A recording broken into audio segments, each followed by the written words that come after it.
Friday morning miles with the team. Clocking up some more miles for petals, aren't we, guys? Yep. Showing support for the local climbing wall. Tom from Far Peak, fully open again. Howdy, alright? Are you fully open again? Yes. Yeah. So go and check him out. The climbing wall outside. It's the summer holidays. Far Peak's a fantastic place for the children. You're going to love it. And the cafe's open. Some of the best coffee in the Cotswolds. Anyway, that's our run done. How far was this morning? 10 miles. 10 miles this morning. I'm broken. Tom's knackered the leg. But hey, it was good fun. Who caught Cool Conversations last night with Joby Ogwin? That was epic, wasn't it? What a lunatic that man is. Anyway, we'll catch you later. Have a fab one.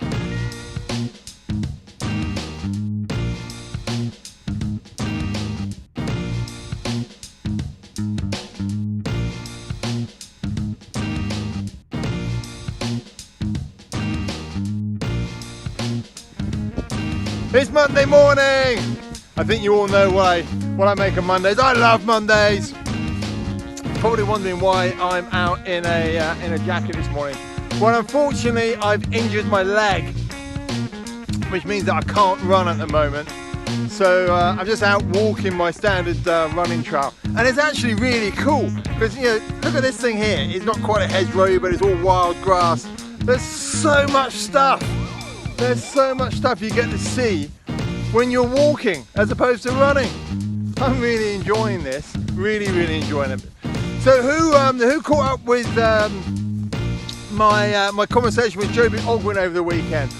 Isn't he just, well, I think possibly one of the most insightful, cool conversations we've had so far. I really enjoyed it. Would love to know what you all made out of it.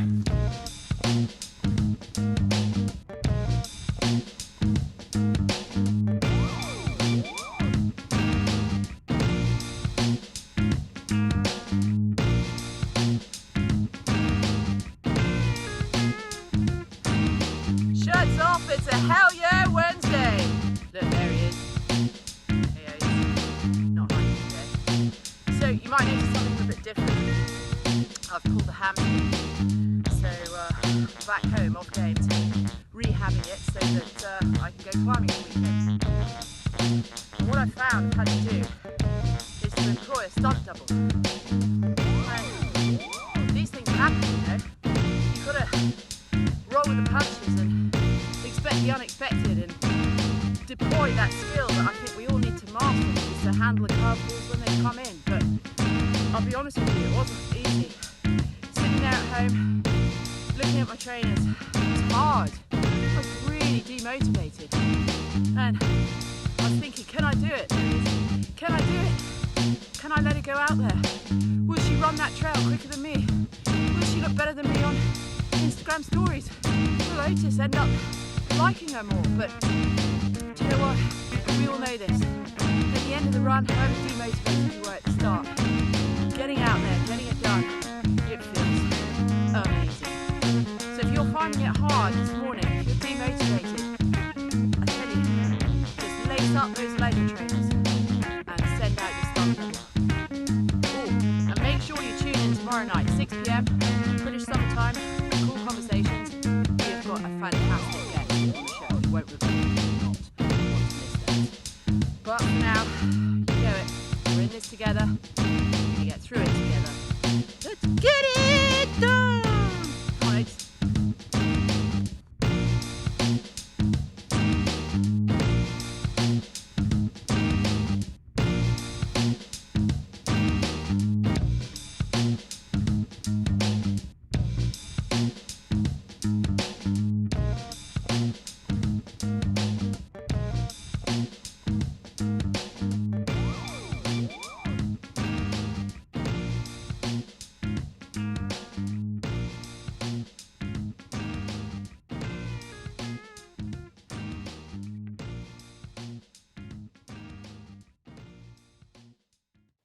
Well, welcome back everybody. It's Cool Conversations. I've forgotten how many weeks we've been doing this for. I'm still massively enjoying it. And one or two people have asked whether we're going to stop when lockdown stops. Well, we're not. We're going to continue doing it for no other reason than we're all having fun. And that is what life is all about. Now, this week is a guest that we've been trying to line up for a little while. And there are reasons why it's been tricky to line him up, but I am so pleased that both him and I have persevered. This is a guy that has inspired me so much over the last 8 or 9 months, and I'll let him explain exactly what that's about. But we have another multiple Olympic gold medal winner, 3 Olympic gold medals no less. So that makes Peter the #1 on Cool Conversations right now in terms of Olympic medals. Outstrips his buddy Alex, outstrips Victoria Pendleton. He's also got 5 world championships to his name. But arguably most impressive was his rapid, lightning rise to the very top of his game. He shared a boat with Alex Gregory that we had on a show a few weeks ago. He won gold medals in 3 consecutive Olympic Games. He's heralded as one of the very best rowers this country has ever produced. It is Pete Reed. Pete, how are you? You well? Hey, Kenton. Hello, mate. Thank you for that introduction. That was really very generous of you, and I'll set the record straight as we go through the conversation about just how average I am compared to some of my peers. But it's wonderful to be on. A real honour. So thanks for having me, mate. It's great to see you. It's a pleasure. I think it's something to do with rowers, because Alex Gregory was saying he was saying that he was very average, and he happened to have really good people in the boat. So if that's true, and you're saying that you were average and he was average, at one stage you did share a boat together, didn't you? Was it 20? Yeah, we did. Was it 2012 you shared a boat together? Yeah, 2012. We were in the same crew together. So that was 50%. So 50% of the crew were average. The other 2 guys must have been off the charts. Amazing, because you won gold medal. Well, they were. So the other 2, let's name check them. So Andrew Triggs-Hodge was the stroke man, and Tom James was 3 in that boat. And they would probably say the same thing, actually. But I've talked about that crew quite a lot over the years. We all had something that we brought to the boat, and I think as rowers, we're team athletes. It's all about the team, and you're self-deprecating, and you thrive off the other people's skills. And Alex, there's nothing average about Alex. So he was the crew maker. His job in the boat was the gel. He was the glue. He said the right thing at the right time in the right way to diffuse any tension and get the most out of people, just the right funny. And that's why, so many people have responded so well to him in Cool Conversations, because he's just a nice bloke. Oh, so on top of that was his unique skill for our crew. But on top of that, he was a 10 out of 10 technical oarsman. He didn't do anything wrong. So we have telemetry in the boat that shows you with graphs and numbers exactly what you're doing. And Alex was textbook. You couldn't draw a better power time curve than Alex had. He was awesome. Nothing average about Alex. So I'm really curious. So if Alex, you're all just so humble. This is what I can't quite get around. And hopefully we'll delve into how come you are so damn good and so humble with it, because you don't get that in all sports.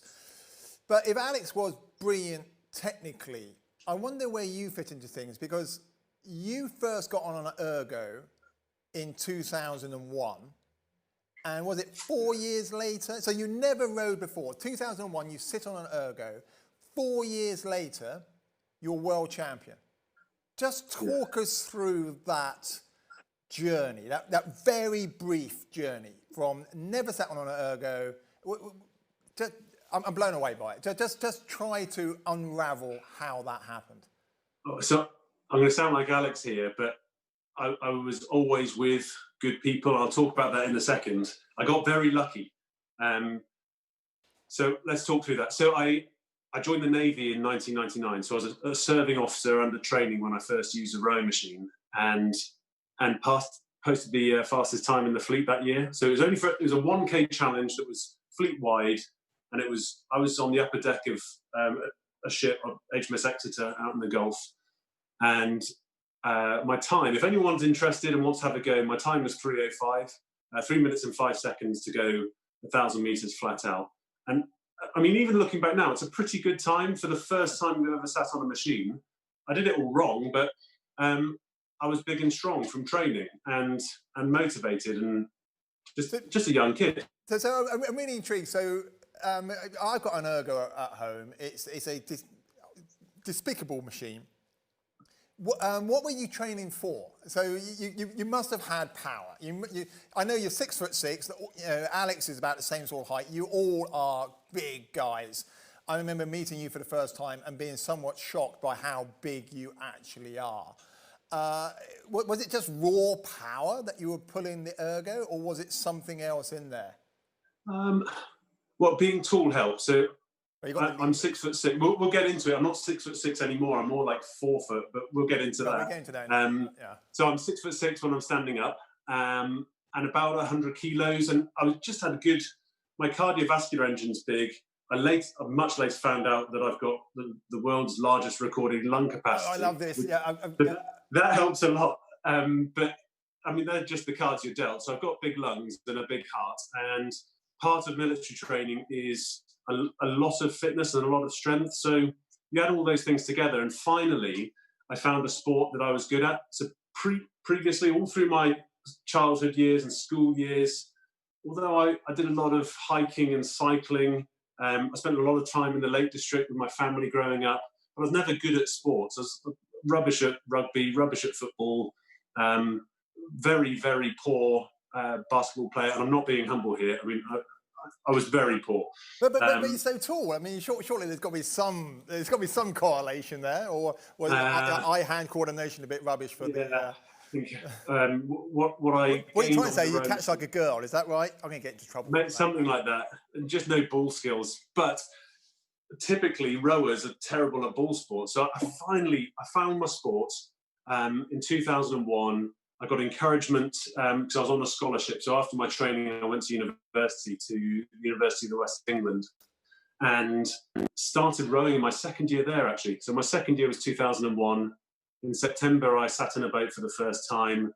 And I think this is why my progression was fast. Okay. So I was always technically the worst in the boat, always, through my whole career. And the key thing to my mindset was, I didn't even acknowledge that. I mean, I knew I was the worst in the boat, but that was a great position to be in because you're always learning really good habits. So I started off in the novice crew, learning from schoolboy rowers who are better than me. And then as soon as I was coached a lot because I was big and strong in the engine room in the boat. And as soon as I was technically good enough, I moved to the senior boat. And by 2002, I was the club president. By 2003, I was trialling with Oxford Brooks and then into a under-23 crew. So again, I'm just making it a big step up, learning from better rowers. And then in 2004, I was at Oxford University in the blue boats, learning from better rowers. And in 2005, I was rowing with Andy Hodge, who we mentioned earlier, he's the best rower of our generation. And I was in a pair with him, sitting behind him, learning good habits. So the key thing is making sure you're the weakest rower in the boat and that you upgrade as soon as you're not. And being lucky enough to row with those guys and learning good habits. My strength was always my physical strength, my lung capacity. So the coaches liked me because I had potential and I was willing to train hard. And then all of a sudden you find yourself rowing with people as good as Alex Gregory and Hodgie and TJ. I mean, there's so many things in there, isn't there? Because I think it was Andrew Carnegie who had the foresight to essentially write his own epitaph, who famously said, I was clever enough to surround myself with people cleverer than I. And that's how he made his fortune, or that's how he claims. But at the same time, there is something within the individual. So you're saying you were surrounded with totally world-class elite athletes, but at the same time, A-class players like being around A-class players, and they don't necessarily have the time or inclination to be pulling somebody else along. So you brought something to the boat, clearly. Yeah, I mean, I brought my lungs and the engine. So Alex won't mind me saying I was stronger than him, but so I was his engine. He was my gearbox. Yeah. Andy was the driver, and I guess Tom was very analytical. He's very, very clever. He was like the manager of the team, the thinking strategist. And so we all I had love our the way you've roles. done that. You put it into layman's terms. You were the engine, Alex was the gearbox. That's really clever. I like that a lot. Yeah. And just how big are your lungs? Oh, you ready? So the largest that they were measured was 11.68 litres, which is, it's funny now. I mean, I've got they're big bags, but it doesn't mean I can blow up balloons quickly or hold my breath for a long time. It's just.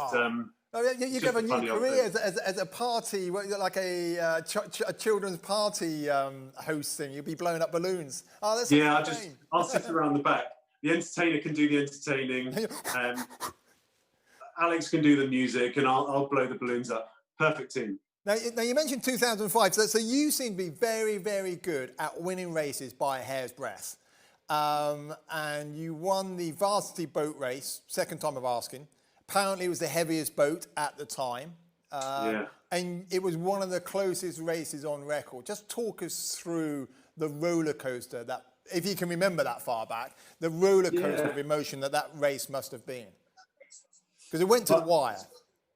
So I can remember, because it's a team sport. So I'm still closest mates with the guys in that crew. And the beautiful thing about team sports is we can all fill in each other's blanks. But it was such an important race, because although the end result, we were over a length up at the end, but it was close in the sense that both crews were exceptional. I don't mind saying that. So we just had a year, it was post Athens Olympics, and we had a lot of Olympians on both sides, the light blue side and the dark blue side. And actually, Tom James, who I've mentioned a couple of times already, he was in the London crew. He was in the Cambridge crew that day. So Andy and I were together and racing him. And their boat was stacked. If I look back at that crew now, I just think, I mean, incredible, an incredible Cambridge crew.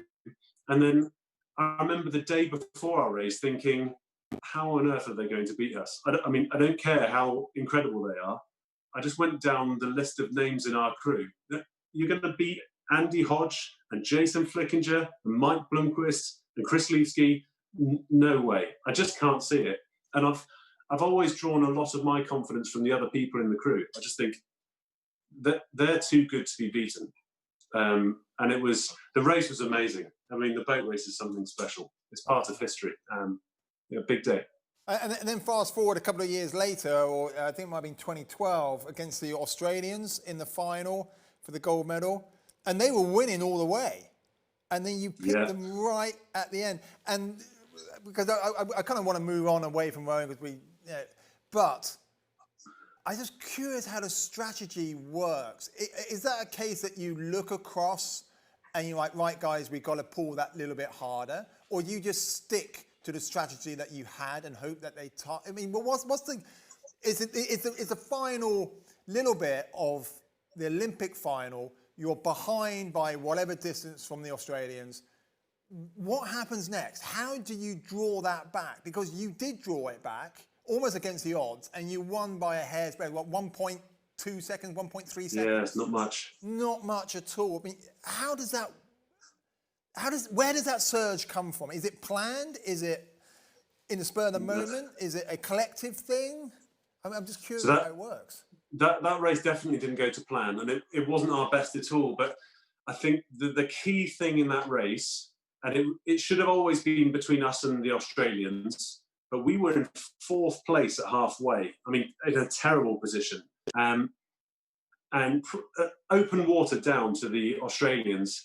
The thing that gets you through those situations is you remember your commitment to each other. Never give up. Never, never, never give up. And we committed early in the Olympiad to go for gold. We said it openly and to each other, gold, gold, gold. Yeah, we all said it. So Steve Williams was in that crew. And once you've spoken it out loud and committed to your teammates, you'll never give up. I mean, it's quite easy in life to give up on yourself. I think a lot of people do. If they say they're going to have a diet, or it's easy to lapse, but you'll never give up on your teammates, ever. And I think that was the key to that race, was we were down, but we were never going to settle for silver. There was so much pressure and so much riding on us, but we just, in the second half in particular, really beat ourselves up and really dug deep, because in our sport, silver's not enough. I mean, it's one of those sad things that Steve Redgrave has done to us all. He started off that gold medal chain, and from that point on, it's gold or bust in the flagship crew. Well, but you've kept it going. So in 10 years, 5 years, somebody's going to say, that damn Peter Reid, he kept it going. They could have given us a little bit of a break. But I suppose what you're talking about is accountability. You not offset accountability, but you become accountable to somebody else. And I find this a lot when people ask me about various things, and it's setting a commitment and not necessarily making it public, but sharing that commitment with somebody else. It makes you accountable beyond yourself, because self-motivation can be desperately, desperately difficult sometimes. So having that accountability to your teammates makes you such a powerful entity. Which brings me beautifully round to, I suppose, the situation that you're in now, and I'll get you to explain it in a minute. But where do you find yourself now with the accountability? Because I know that you are a self-motivated individual. There's no doubt about that. You wouldn't have reached the heights that you got to without it. But how do you find the situation now in terms of accountability or self-motivation? You had the team before. Are you finding yourself with a team? I'm getting ahead of myself. Perhaps you should just explain the somewhat difficult situation that you find yourself in now and have done for about the last, 9 months, 10 months now? Yeah. Okay. Yeah, let's definitely do that. As long as you're happy talking about it. I mean, you're probably bored of talking about it. I don't know. I'm so happy talking about it. I mean, it's an uncomfortable subject, but that's not a reason not to talk about these things. In fact, that's probably a reason to talk about them, because it's cathartic for me. And when we met earlier on in the year, it was good to chat it through, and it always is. So let's bring everyone up to speed for those that don't know my story. So I retired from rowing in 2018. I was still a serving naval officer, so I transitioned. I mean, one of the reasons I retired was because I wanted a career in the Navy more than I wanted to go to Tokyo. So got back into the fleet, transitioned healthily and well, and was thriving, just loving my decision.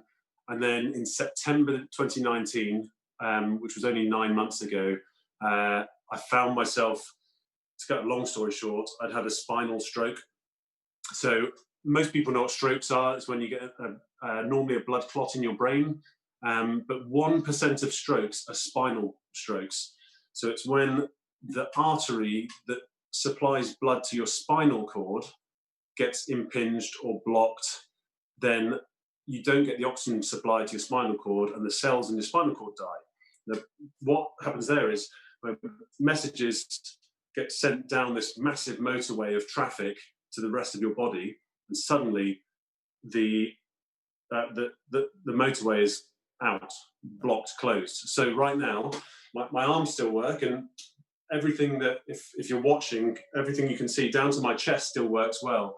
But in about 15 very painful minutes on the 7th of September last year, I felt the life drain out of my lower part of my body. So now I'm sitting in a wheelchair when I'm talking to you. I'm paralyzed from the chest down. I don't have a core, so no core stability at all. It's really scary, really scary. At the time, my partner Jeannie was with me in the hospital, and we went through some savagely tough weeks. And it's no exaggeration to say that she thought I was going to die. I had meningitis for a couple of weeks in the middle, where I can hardly remember what was going on. I remember that the nurse said my aim for the day was to eat a biscuit, that sort of thing. The nurses, when you first become paralyzed, the nurses have to do everything for you, like a mother would for a newborn baby. They have to do everything for you. And I'd gone from being an Olympic champion, well, we all know what I was, to being in bed, paralyzed, having somebody help me go to the bathroom. I mean, in bed. and clean me up and feed me and all of that business. You know, it's the change was extraordinary. I've watched my lower body waste away just through lack of use. And my once big legs are now small, and I've seen my body change. It's, you know, it's fascinating and scary and funny at times as well. You know, there are funny things, and I still laugh every day. But the journey over the last 9 months through paralysis and coming to terms with that and re-educating myself and re-life planning and understanding myself, coming together with Jeannie, it's the most amazing process. And of course I wouldn't choose it. And anyone that says that it's good, they're lying. It's not good. But it's a mindset thing. You can make the best of these bad situations, and you can learn an awful lot about yourself. Well, I mean, it's a word that gets bandied around a lot these days. It's arguably overused, resilience. And even before the events of last September, I mean, I followed you for a very long time on social media, which you're brilliant at, by the way, and we'll come back round to that in a minute.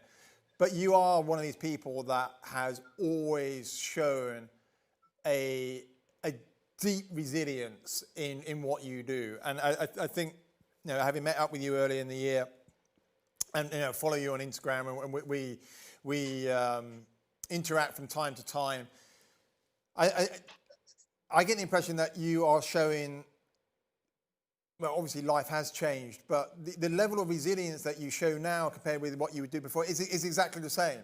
And you've just had to pivot, and you're doing it brilliantly. And I'm struggling to find the right words, but the inspiration that comes out, even through social media, is incredible. It really is. And it flows with an honesty which is rare on that useful, horrid relationship that we have with social media. Is utterly brilliant. And you kind of, in a very honest way, you share that story. We don't feel your pain, but you're so brutally open with it that I read your posts in the morning when you do post, and you think, oh Jesus, you want to help more than perhaps we do. I'm making a complete hash of trying to say what I want to say, but it's incredible the level of resilience and fortitude that you show in face of the difficult times that you're in. Now, I was doing a little bit of research into strokes and the spinal squid. As you say, it is pretty rare, isn't it? Less than 1% of strokes, and it's more, or my understanding, and correct me if I'm wrong, but it's more of an inhibitor of the pathways that allow your brain to communicate with the various muscle groups that would allow normal usage of that particular limb or limbs. Or am I right in thinking that? So it is the blocking of the pathways. You call it motorways, I think. Exactly right. So it's like it's a blocking of the pathway. So my legs are fine. It's just that the message that sends to move them doesn't get there anymore. So they waste away. And because the cells died, or became dormant, or got traumatized, think of it not as a bridge being out, but it's more like the motorway has become a footpath. Uh-huh. And I'm in rehab at the moment, and the aim of rehab is to increase the bandwidth that neural traffic can get down to the lower part of the body. So instead of the footpath growing over in the next 2 years, maybe we can widen it to a bridleway or a lane or a main road, see what we can get back. Now, what you can get back, unfortunately, it's not about your personal willpower. It's about the magnitude of the damage. Okay, willpower comes into it, and you can work hard with experts. But if the magnitude of the damage is so great that your spinal cord is in 2 pieces, you're not getting it back. But mine's not like that. So we just need to work hard every day and see what can come back. And some things are. So I put something up on social media recently of me opening a foot pedal bin. I saw that. With my right foot. Yeah, there's a little bin that you open up with your foot. I Yeah, mean, I was just quite a blown simple away by little that. video.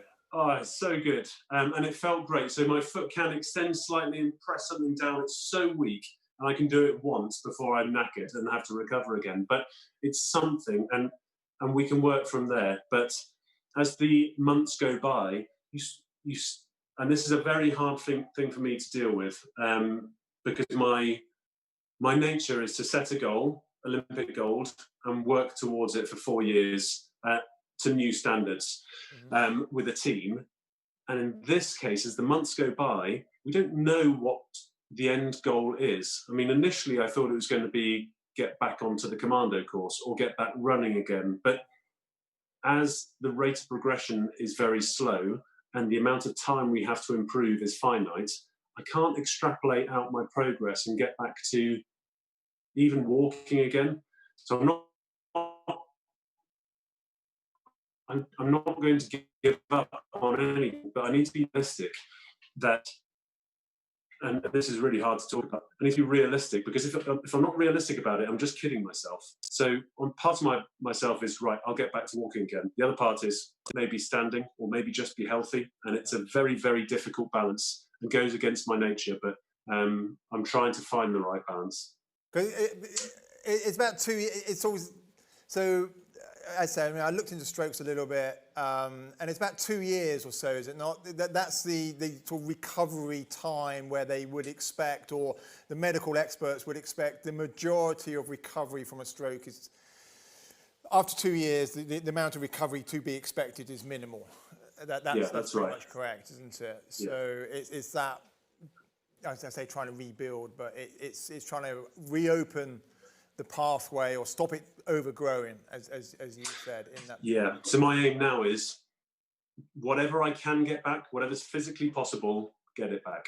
Yeah. And if I do nothing, then I won't. But if I work really hard with the amazing team I've got around me, then I'll get back everything that I can. And I don't mind saying I'm really good at that. You know, I can't think of a better background in life than being in the military and spending 15 years in elite sport to prepare me for chipping away at a big goal, staying on task, responding well to setbacks, making small bits of progress every day, working hard, getting on with people. It's my bread and butter. And although, you know, the goalposts have moved significantly, you know, I'm not trying to be an Olympian anymore.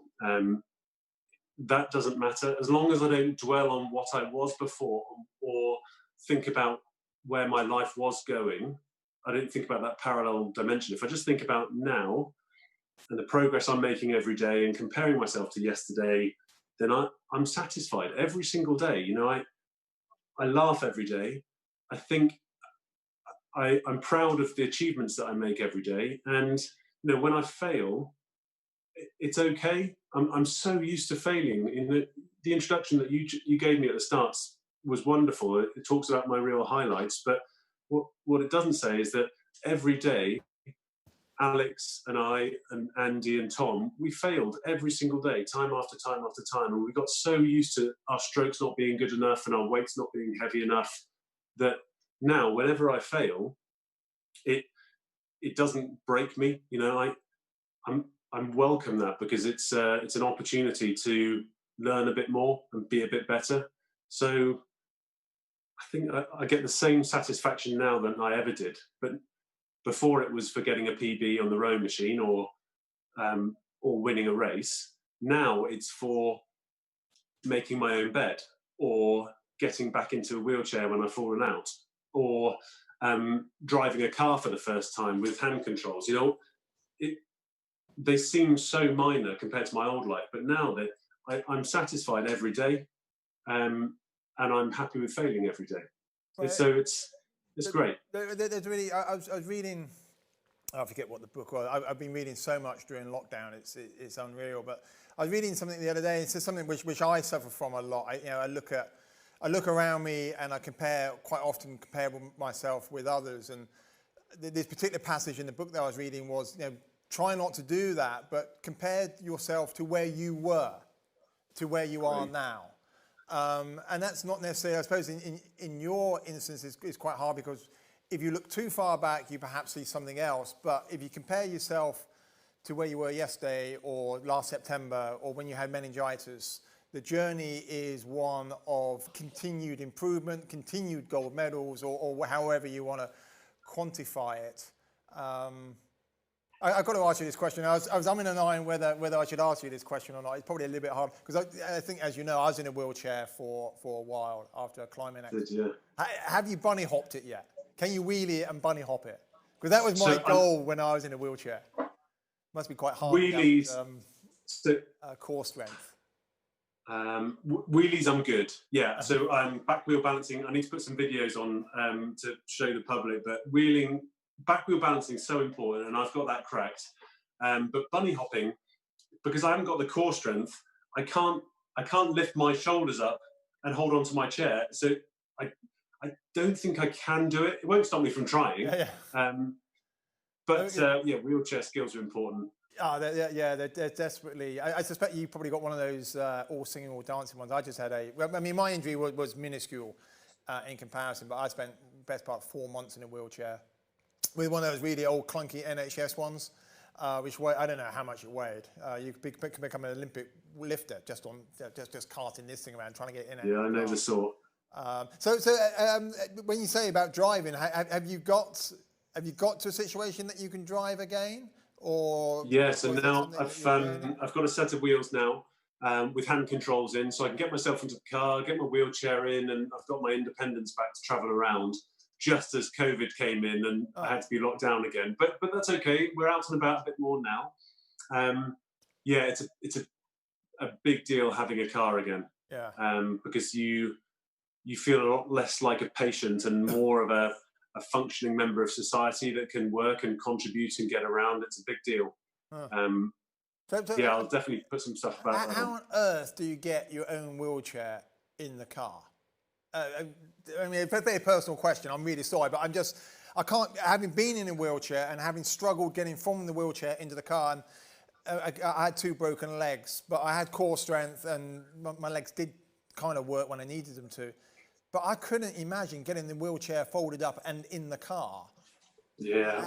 So you had one of those, let's even guess. If it was less than 20 kilos, I'd be very surprised. Oh, the chair that you were talking about. It was ridiculous. So the chair that I've got is in total about 15 kilos, and there are lighter ones. Yeah. It's still heavy, though. It's still heavy, and we're working on getting a chair that's a lot lighter now. Luckily I've still got strong arms, so there's a technique to it. And actually, you won't mind me just saying that there's a guy called Rob Bromican who has got a wheelchair shop in Loughborough. So he's taught me so much about wheelchair skills and how to handle them. So he's in a wheelchair himself, and last week he taught me a method of how to get it in the car, which as soon as I can set up a video camera, I'll do a demonstration and put it on social media, because it's amazing. You open the car door, get yourself in with sort of swinging like I don't know, like the king of the swingers, jump in, off you go. And then you rest your backrest against the door, take one wheel off and put that in the back. And then I'm strong enough to lean out, rest against the door frame and lift the whole chair across myself and put it on the passenger seat. And then off you go. Jeez. So, I mean, one wheel off, you've got to make sure it fits, but it does. We get there. So I just got, I don't know why, I just got vision, because you grew up in Nailsworth, which isn't that far away. And then there's that brutal hill. I used to cycle up and down there quite a lot, the W. The W. So I just got visions. I don't know, this just suddenly popped into my mind. I had visions of you hurtling down a W in your wheelchair. And you said the wheels come off. So the wheels couldn't come off my wheelchair. And what happens if you don't put the wheel back on properly?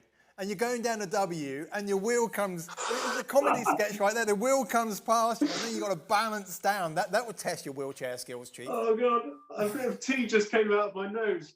Oh, I love it when it does that. Yeah. I mean, I can imagine doing that. Can we talk about Nailsworth quickly? Nailsworth, I love Nailsworth. It's got one of the best bakeries in the whole of Gloucestershire. Are you talking about Hogs? Yes. Yeah, exactly. Yeah, amazing. I miss Hogs. Very, very much. I miss Nailsworth. The reason I wanted just to talk about them is because earlier on, just 15 minutes into the podcast, you asked me about my team. and what's it like losing your team. So I went from a team of 4 to retire, and then you're sort of by yourself when you go into the big wider world.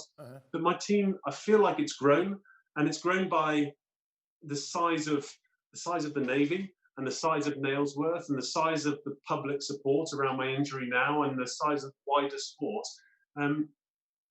Nailsworth, they've always been there for me. It's where I grew up as a kid.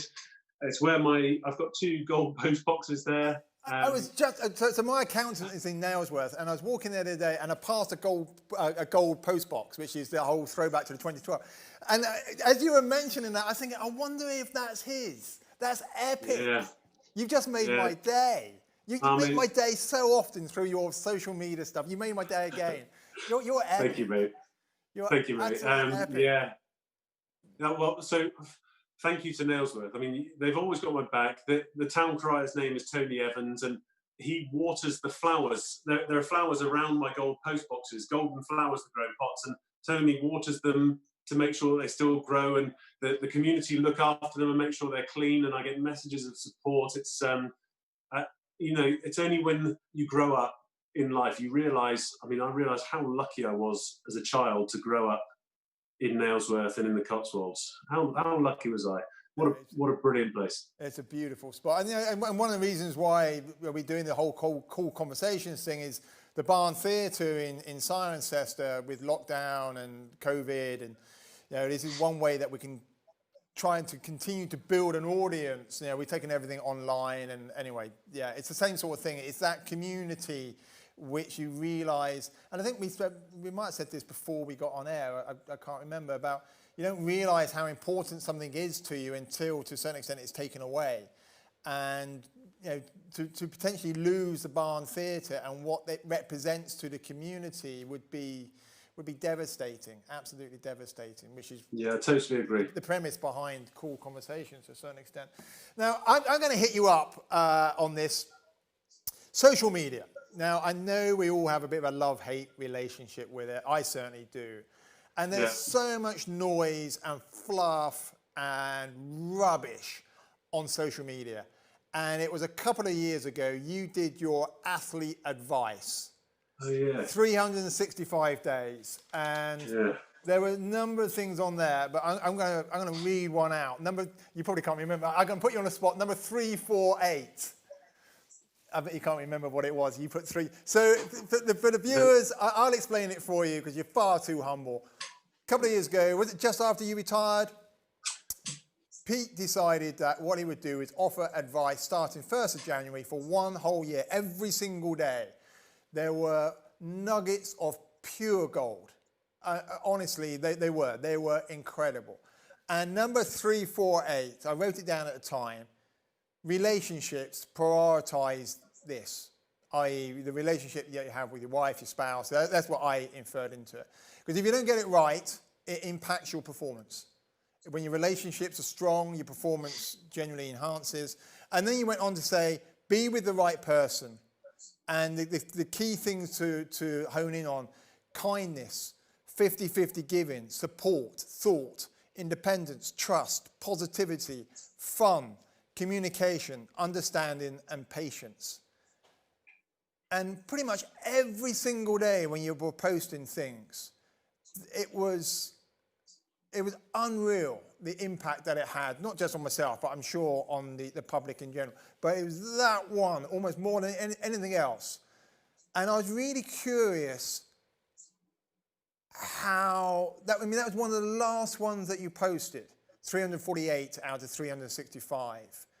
And I was curious why it came so late in the year. Well, that's a good question. I think so that was a massive year for me. I mean, once I've committed to something, I'll do it. And there were times in the year where I didn't think I could. It took a lot of energy to put that out, and people can still go back on my Instagram feed now. It's all still up there. I haven't taken it down. And to answer your question, why did it come late? They're not in a particular order. I think what's quite nice about it is there's no theme for the month and then move on to another theme. It's just what I'm thinking about on the day. Wow. A lot of it, there are some little pearls there, but they're not all from me. You know, they're lessons that I've learned from other people, and they're tangible pieces of advice that I think can help athletes and perhaps can help anybody. Why did it come so? It definitely helps everybody, and it's the single most powerful thing I've ever come across on social media. Well, it's not a single thing, it's 365 things, without a doubt. Without a doubt. I think it's simply incredible. I mean, 302. I'm going to say sorry to the boys at the back there, don't be a dick. I mean, it just, you know, I could elaborate on that, but to the viewers or listeners, just go and look it up. Athlete advice 302, don't be a dick. And you can, they can find out the expansion on that, but it's so true. It's it's brilliant. Ask not what your sport, ask not what your sport can do for you, but ask what you can do for your sport. And so it goes on and on and on. It's an incredible campaign on social media, which had a profound impact on me for sure. Thanks, Kenton. So I've been asked if I would publish it, and I really think I should. What I've thought about doing is publishing exactly what I wrote, but maybe embellishing with the story of how I learned it and a bit more of the background and what I was doing at the time. But then since then, so 2019, I got stuck straight back into my career. So I'm a public servant, and rightly was doing everything I could to get back into the military life, and then had a spinal stroke. I mean, my life has just gone so fast, but it's not even never say never. I will do it. I will have it published and extrapolate on what I meant and how I learned those things and the story behind. But right now, 100% of my energy has to go into rehab. It has to, because when I look back in 2 years' time, did I do everything to get back everything I could? The answer has to be yes. If it doesn't, I'll live with so much regret. And unfortunately, that doesn't leave spare capacity for writing my autobiography or writing up athlete advice or anything else. And no one would blame me for that. So priorities are Genie and rehab, and that's it. But I mean, it's been a thing. I think, you know, you mentioned an autobiography or a biography or things like. There's always time for that, and right now I hope you don't mind me saying, but you are chasing time. You have a limited amount of time. It's pretty. You know, you're what, 8-9 months into 2 years of, you know, the most meaningful recovery that you can do. Of course, you've got to be totally focused. Athlete focused on rehab and the pain and the suffering and the, as you say, the fun and the fascination that goes with that. It's beyond comprehension for most of us, because we haven't been in that situation and we can't really draw any parallels to it. I mean, the only thing I can say is, I mean, we were joking about it beforehand. If anybody's going to come out, it's going to be Superman. And with you in your red top there, and we could just see the little top, I think it's Adidas or something like that. You look a little bit like Superman, and given your track record, I think a parallel to Superman is very apt, very apt. So it's super impressive. Now, I often have problems getting outside. Well, in actual fact, before we jump into that, True Blue, I believe, is your favourite book. Now, I read quite a lot. I've never come across it. So it's the Oxford Boat Race Mutiny. Have you? I've never come across it before, and I didn't have time to Google it. I wanted to Google it, so it's in my notes. I wanted to Google it. I thought, you know, I won't Google it. I'll just ask Pete about True Blue. It's a must read. It's a must read for any Oxford Blue. And actually, if you're not a blue rower, just watch the film. So I'm sure you can. film as well. God, I'm so uneducated. I feel like a total novice right now. I've not heard the book. I've not seen the film. I mean, it's pretty niche. It's very, very niche. But it's a nice story, and that's pretty much all we watched from when in the Oxford days. And there are so many good rowing books. that I think a lot of people can learn from as well. You know, it's an amazing sport. Shall I tell you what I'm reading now? Yeah, go for it. Go on. So it's definitely worth a read for everyone. Rebel Ideas by Matthew Syed. Okay, yeah, well, I've come across Matthew Syed, obviously. I've not come across Rebel Ideas A yet. fascinating book, well, completely different to True Blue, but fascinating book about insights into diverse thinking. Basically, it's. But anyway, I'm probably 3/4 of the way through it and absolutely chunking through it. I love it. Fascinating. It's really interesting. Like a friend acquaintance of mine, I hope he doesn't mind me letting his secrets out, Dan. Dan sent me through a little snippet about reading, the importance of reading. You know, in this day and age where we all are all consumed by this and the social media, and you know, I would say to everybody, go and read your athlete advice for sure. But there's so much fluff on social media. And this guy Dan was saying about reading, the importance of reading, and he said, read old stuff. And I was thinking about this and go, well, okay, let's dive in a little bit. You know, what does he mean by this? And he was saying that there's so many, I'm not saying that Matthew Syed's book's not brilliant, but he was saying there's so much stuff out there now, which might be on the Times bestseller or the New York Times bestseller, but where will it be in 5 years, 10 years, 20 years? Yeah, and he was saying that read stuff that's been around the block, because that's the stuff that has stood the test of time and is as relevant now as it was when it was written, because otherwise it would have disappeared into the ether. And it really made me think about some of the self-help books that I read, say, 10 years ago, that nobody ever references anymore. Now, there are some glaring exceptions to that. I mean, perhaps you could cite the Chimp Paradox by the GB Sports site. Steve Peters. Certainly Black Box Thinking, which is another one of Syed's books. They have so far stood the test of time over the last, say, 5-8 years. But I thought that was fascinating. Read old stuff. It's a good point, isn't it? Yeah. It's a really good point. I hadn't thought about it. Because I'm the same as you. I'm like, okay, this is the latest thinking. I'm reading How to Lead a Good Life, I think it is, by a Swiss author. I'll send you a copy. It's not a huge book, and it's a little bit like your athlete's advice, actually. It's 52 short chapters, because originally it was a column in, I think, New York paper or whatever. 52, that's good as well. That's quite good. Yeah, well, it's one a week. Even I could do the maths on that. You know, I didn't go to Oxford. What did you study at Oxford? You did some engineering course, did you not? Mechanical, yeah. Yeah, okay. So obviously you got a brain in there as well as big muscles, unlike Alex. Very average. But yeah, it's 52 sort of bite-sized chunks, and I am finding it absolutely fascinating. And I'm mixing it up by reading a chapter of that, and then I'm reading about a meadow. I know it sounds a bit artesian, but I'm reading about a meadow, about how a meadow changes over the course of a year. But yeah, How to Lead a Good Life. I'll send you a copy. I think you'll probably really enjoy it. Really. Thank you, mate. I didn't even know that Syed had a new book out. That's I'll go and sniff that one out.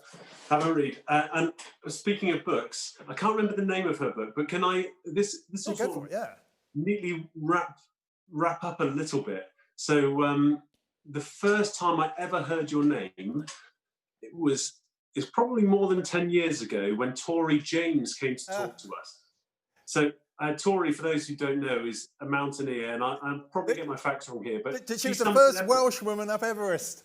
That's right. Yeah. And she did it when she was 16 as well. She's a little bit older than that, but yeah. Was she? Oh, okay. Yeah, early 20s. Let's not let the truth get in the way of a good story. Yeah, she was 12. So, Tori James. But she came to speak to some of the rowers to talk about adversity and resilience training and being a mountaineer. And she mentioned your name in that. So said that she's climbed Kenton Cool. And I said, that's got to be a made-up name. Kenton Cool, are you kidding me? But so that's when I first mentioned. But she's got a wonderful author, wonderful book. And she also, the messages that she gave to the rowers then, I used throughout my career. And I've spoken about since and made sure that I use her name. She taught her, it was a method of training resilience and stretching yourself, and then going back into your comfort zone to recharge only, and then stretching yourself again by doing difficult things. And it was a real eye opener for doing the hard thing time after time after time, training the hard way, and getting a little bit better. And it was so neat. And yeah, that was the first time you came onto my radar as well, a long time ago. Wow, yeah, I mean, I looked after Toy in 2006, I think it was. Or when, no, 2006 right. or 7, something like that is when when I went up Everest with Toy. I can't do it on air, but you know, we'll meet up again before too long. We share a beer and remind me about telling you the story about putting poor Toy out of a crevasse at Camp 3. Oh God! I completely forgot about it, and she reminded me. I bumped into her in London a couple of years ago, and she reminded me of this story. I'm like, oh my God, yeah, I remember that. So, but that's one for a beer. So, yeah, we'll catch up on that one. We'll definitely do that. Now, I always have real issues bringing this ship to rest because I get so caught up. Or perhaps I should use the term boat because that's what you call your thing. You know, we need to bring this boat home, and I'm going to do it by using a quote that you put up, again on social media. This is the power of social media rather than the negatives. And you posted this just before Christmas. And I'm going to swear again, boys, so sorry, you're going to have to edit this out. And I think you probably know where this is going because I've chatted to you about this. This is the single most powerful thing I've come across on social media. And I'll try and put a link in so the viewers can find it. But you posted some pictures of yourself in rehab. And you posted this. This is shit. It really is. Unless it isn't. And that is just a decision you make.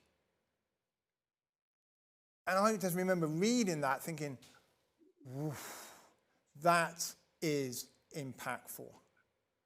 So, from certainly myself in a rather selfish way, but probably from all of Nailsworth, most of the GP rowing team, and anybody that connects with you on social media, thank you.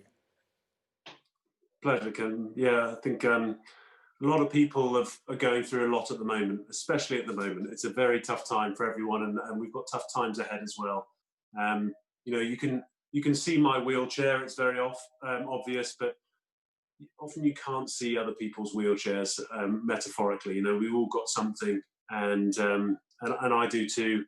And yeah, I mean, we're swearing a bit, but it is shit. It's really shit, unless it isn't. And you know, it comes down to a decision and an attitude, and we can all make it a difference in our own head. We square it away upstairs in here first. And we can make the best of it. I mean, yeah, it's a decision you make every morning. Yeah. Yeah, I mean, I don't think there's ever a truer word being said. Peter, I mean, you are such an inspiration. Yeah, I feel privileged to say that I know you. We will share that beer. And I tell you the story of pulling poor Tory out the crevasse. And I know that your energies are, perhaps not focused on social media and everybody else, because sometimes in life you have to focus on yourself. But we all look forward to the time that you do have energy to share once again, because your energy is boundless. And you are a true legend among legends. So, as ever, I doff my hat to you, and I've got to stop having these amazing people on the show because you are all way too humble and you make us all feel just not worthy enough because you are something magical. Thank you, Peter. Wow, Peter Reed. Words fail me. They really do, which is unusual.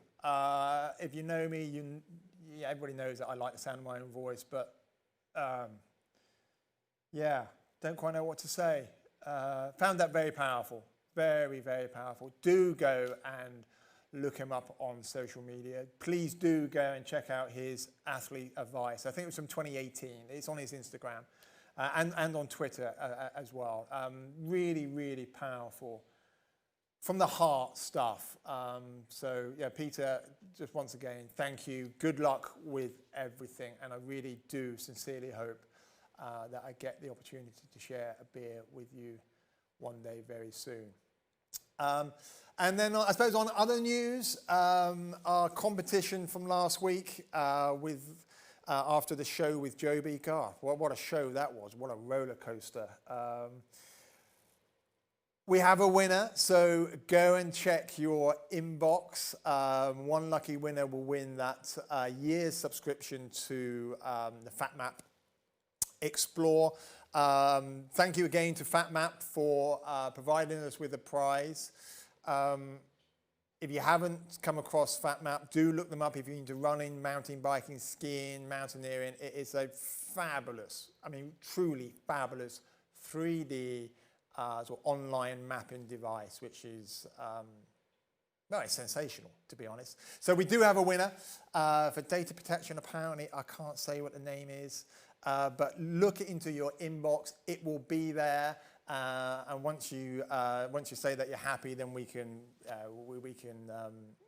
announce who the winner actually is. But well done. Thank you for subscribing and sharing, etc., etc. So that concludes Cool Conversations. Once again, I forget what number we're on. From me, I want to say thank you to our listeners on the podcast, but also on YouTube and Facebook. And thank you once again to this fantastic facility all around me, the Barn Theatre. So I really do hope that you have a fabulous week, and we'll see you same time, same place here